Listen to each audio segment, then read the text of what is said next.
eu gostaria de convidar o professor Marcelo Neri para fazer uso da palavra. É um prazer estar aqui vestindo meu boné de pesquisador, professor, é como eu me sinto mais à vontade. Quero agradecer ao Carlos Hamilton pela receptividade.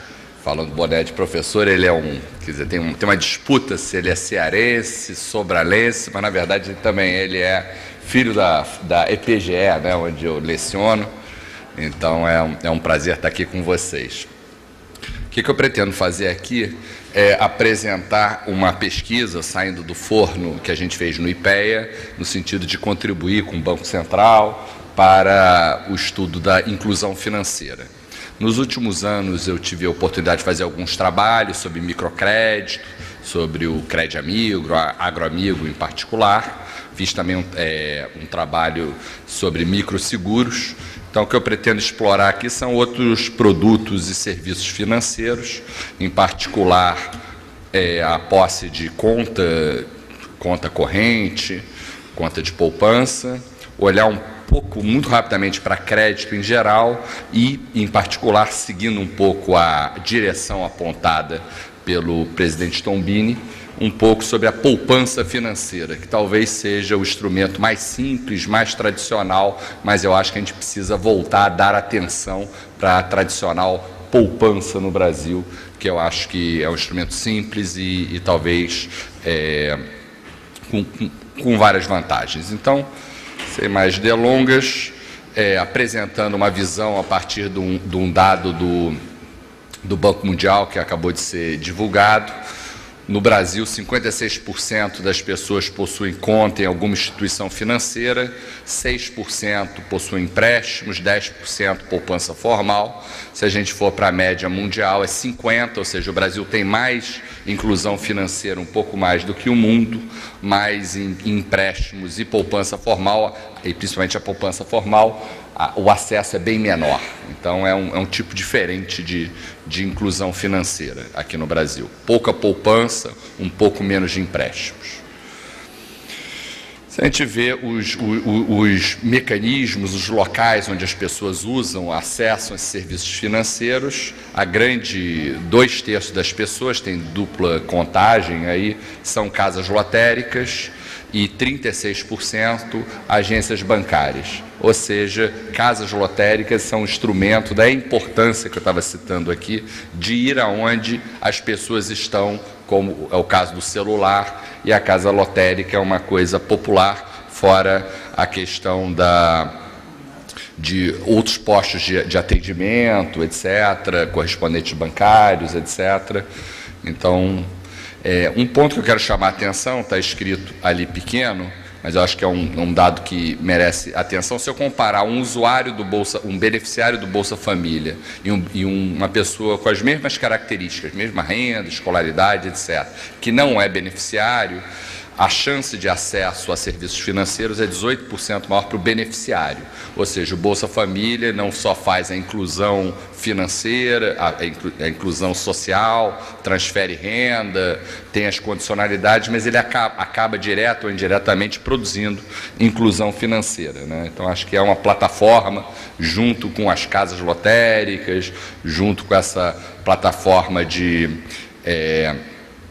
meios móveis que acabou de ser regulamentada, eu acho que é bastante interessante. A gente acabou de publicar um livro semana passada sobre os 10 anos do Bolsa Família, mas esse é um ponto que a gente não se debruçou. Então, faço um convite aqui aos meus colegas aqui do Banco Central, que para o volume 2 a gente incorpore essa dimensão lá no livro, que já está combinado com o MDS. Então, olhando um pouco o acesso à conta corrente, 58% das pessoas têm conta corrente, 45% a mais de 3 anos, 12% a menos de 3 anos e 28% não têm nem nunca tiveram contas.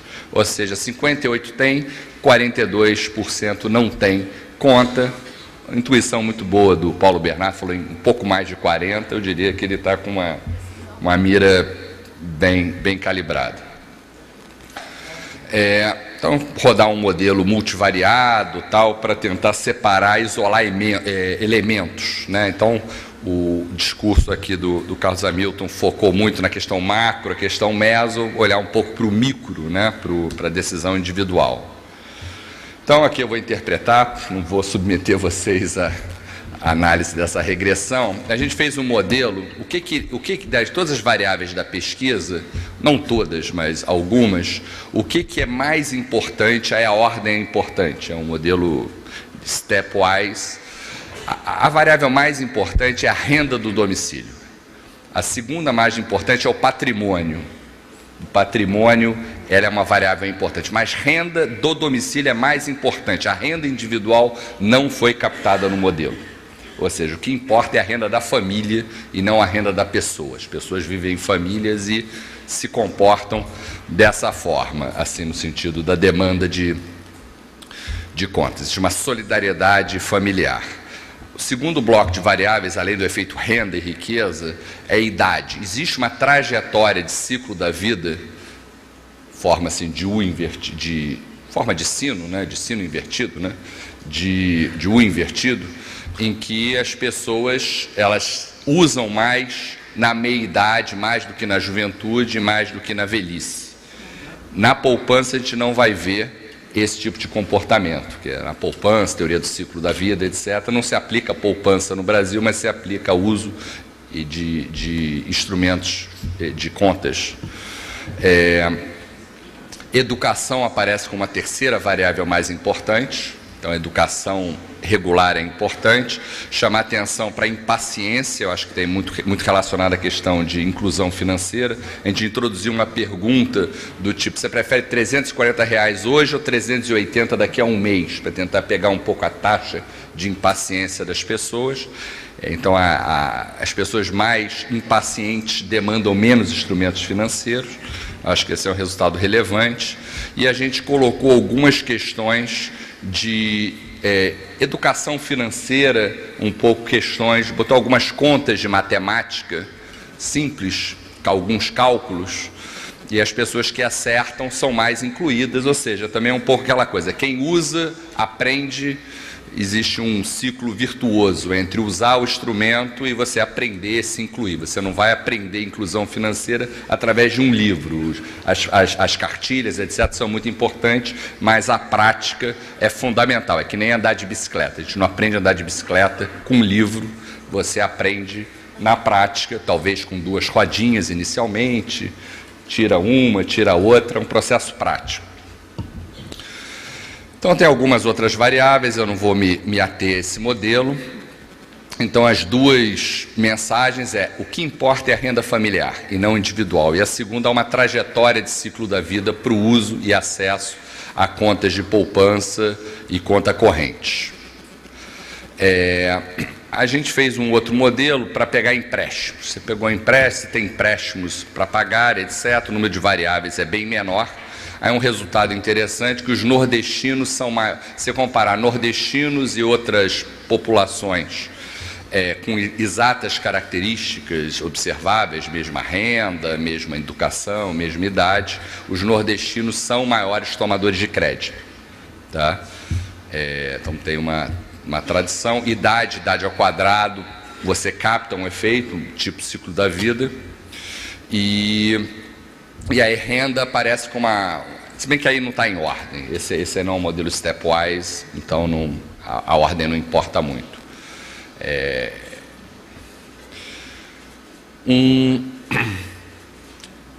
Como eu disse, quero me ater um pouco sobre poupança. Poupança é um valor que eu acho que, talvez por conta da crise de 2008, 2009, onde tivemos muita capacidade ociosa, aí viramos todos keynesianos, né? Estávamos todos keynesianos, talvez, chegando mais próximos do pleno emprego, talvez esteja na hora da gente começar a pensar mais, alongar os horizontes, né? Pensar mais em livro-texto, né? E aí acho que a questão da poupança financeira básica se torna fundamental para dar sustentabilidade para essas pessoas que subiram na vida, etc. Então, só 14,75% das pessoas pouparam nos últimos 12 meses. Os motivos alegados, principais motivos, primeiro emergência, é o principal, metade é por emergência, 9% por esperar uma menor renda no futuro, que poderia ser consistente com o ciclo da vida, mas não é a única forma. E existe também uma indicação forte de compras para bens específicos, tipo moradia, 15%, educação dos filhos, 6%, casamento, 2%. Então, chamar atenção para a importância de motivos precaucionais. Por emergência, metade poupa para fazer frente à volatilidade da vida cotidiana em geral. A gente não capta nenhuma tendência, a gente fez isso usando outras bases de dados, de ciclo da vida. O idoso, na verdade, até poupa mais do que o não idoso. Na POF é uma boca de jacaré que abre, os idosos estão poupando, estão em completo, vamos dizer, descasamento com a teoria padrão do ciclo da vida. Acho que é muito importante o jovem. O jovem ele está restrito por crédito, ele está consumindo toda a renda dele. Então, acho que uma versão do ciclo da vida incorporando o jovem e correção de crédito, acho que talvez seja até mais importante do que o motivo aposentadoria. Talvez, obviamente, não quer dizer que o modelo, a racionalidade não funciona, mas talvez as instituições brasileiras de previdência, etc., seguro social, etc., diminuam a necessidade privada, de ações privadas de poupança. Se a gente olhar um modelo multivariado, mais uma vez ordenado, mais uma vez a primeira e principal variável é renda da família. A gente tinha feito exatamente o mesmo exercício no estudo anterior sobre microseguros, o resultado é igual, o que importa é a renda da família, não é a renda do indivíduo.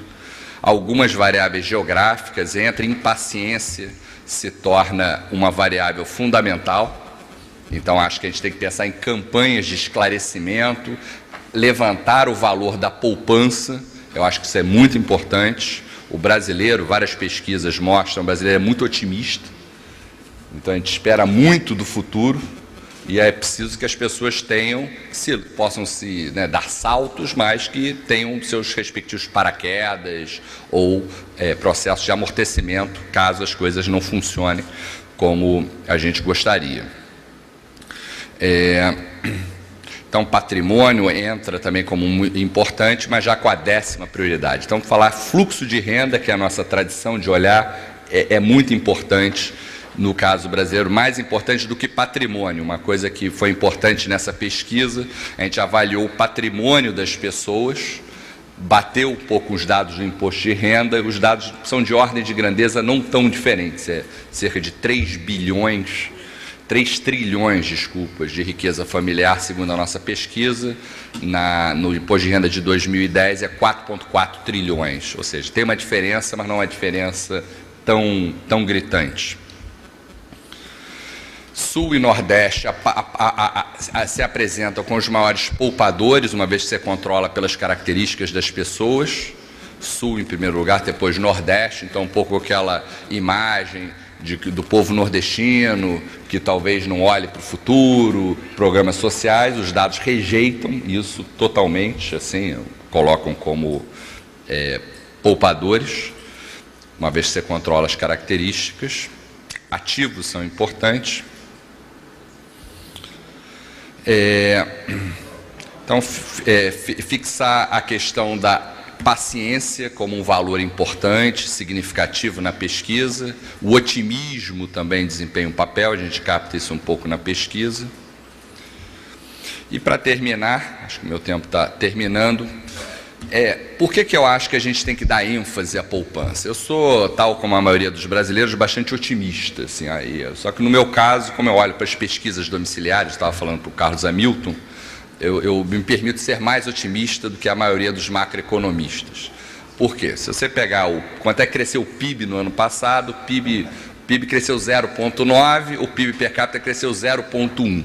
Se a gente pegar a última PNAD, que acabou de sair, cresceu 7,98. Ou seja, a gente está melhor do que a China pela PNAD e está um país bastante, como se diz, estagnado de acordo com as contas nacionais. Então, Então, tem um paradoxo. Então, agora, eu acho que se o Brasil ele der certo, continuar avançando em várias dimensões, eu acho que a poupança não vai melhorar no país. Eu acho que ela tende a cair na maioria das dimensões. Então, a primeira dimensão, precaucional. Se o Brasil continuar reduzindo incertezas, aumentando a formalidade e aumentando o seguro social, por exemplo, Bolsa Família cresceu 13% real per capita nos últimos 12 meses, terminados em agosto. Ou seja, o seguro social do Brasil continua avançando. A formalidade também. As incertezas, aí talvez estejamos numa época de incertezas agora, mas função de manifestações, função da crise externa, etc., ela tende a cair. Então, isso não vai ser bom para a poupança do ponto de vista da poupança precaucional. Segunda dimensão, motivos clássicos de poupança, restrição de crédito, indivisibilidade de bens, que a gente viu que era importante. Se a desigualdade continuar caindo, apesar da PNAD mostrar estabilidade parada depois de 10 anos de queda, a PME mostra que ela voltou a cair a partir de abril. Então, a desigualdade continua em queda, juros em queda, não agora, mas tendência de longo prazo, eu acho que é juros em queda, e crédito em alta. Apesar do crédito, como o PIB, como o Carlos Hamilton mostrou aqui, ter dobrado nos últimos 9 anos, alguma coisa assim, ele ainda é muito baixo como proporção do PIB, então ele tende a subir, né? Então, se todas essas coisas, que eu acho que são coisas boas, acontecerem, a poupança não vai aumentar, ela vai cair. São fatores que jogam contra a poupança, juros mais baixos, menor incentivo à poupança, se os mais pobres continuarem a ter crescimento de renda maior do que o topo, só para as pessoas que vieram de outros países, para saber exatamente o que a gente está falando, em 10 anos, a renda dos 10% mais pobres no Brasil cresceu 120%. Real por pessoa. Dos 10% mais ricos, cresceu 25%. Ou seja, cresceu 4, 5 vezes mais rápido a renda dos pobres em relação à renda dos ricos. Não é só um processo, aconteceu numa velocidade muito forte. Agora, se isso continuar acontecendo, isso não é particularmente bom para a poupança. Tem vários benefícios, mas esse não é um deles. Ciclo de vida, a gente não capta muito esse efeito, a não ser que seja uma versão de ciclo de vida com herança, porque os idosos estão poupando em todas as faixas educacionais, poupam bem mais do que outras faixas. E a demografia brasileira está em mudança, aí você tem vários movimentos. Primeiro, a população está envelhecendo, que é uma grande expectativa de vida maior, isso tenderia a reduzir a poupança pelo modelo do ciclo da vida, mas não no caso brasileiro, que a gente pôde constatar. A redução de fecundidade, tem menos crianças, isso impacta para cima a poupança, mas tem muitos jovens agora, estamos no meio de uma onda jovem, tem estudos da SAI, o Ricardo Paz de Barros, que vai fazer uma apresentação amanhã aqui, tem feito vários estudos sobre isso. Então, eu acho que o jovem, ele não tem como valor a poupança, eu acho que a gente precisava criar campanhas de esclarecimento, conscientização, de olhar para o futuro. O jovem é aquele que tem um horizonte, em geral, curto. É difícil um jovem, ele tem um desconto hiperbólico, alguns falam, ele não consegue olhar para 20 anos na frente, responde a incentivos de prazo mais curto. Então, acho que tem uma mudança demográfica. Então, acho que daí, aonde que vai vir essa poupança adicional? Resta lembrar que a taxa de poupança familiar no Brasil é 1/4 da chinesa. Então, a gente realmente, tudo bem, a China é um grande país poupador, não queremos ser China, mas 1/4 da taxa de poupança chinesa é uma diferença muito grande. Eu acho que vai vir, para terminar, do próprio crescimento de renda. Se a gente continuar a crescer a renda, a poupança vamos dizer, um bem de luxo. Tiver crescimento da riqueza, se você poupar, tiver crescimento da riqueza, você vai tender a poupar mais. Vem da educação, a gente capta uma relação positiva entre educação e educação financeira em particular, e paciência. Então, o que eu gostaria de defender aqui é uma ênfase maior à poupança financeira, dado o contexto atual. Nós temos um problema, é um bom problema, que é uma proximidade em relação ao pleno emprego, e para isso a gente precisa alongar o horizonte, pensar em ganhos de produtividade, ganhos de poupança, um pouco como livros de textos nos ensinam. Isso, eu acho que o Brasil, a gente teve um desempenho excepcional na época de crise de demanda, a gente soube reagir rápido, mas o contexto hoje é outro. E eu acho que a gente precisa, talvez, recorrer à combinação de outros instrumentos, sem deixar de recorrer aos bons instrumentos que usamos, e acho que poupança financeira é um deles. Eu fico por aqui. Muito obrigado.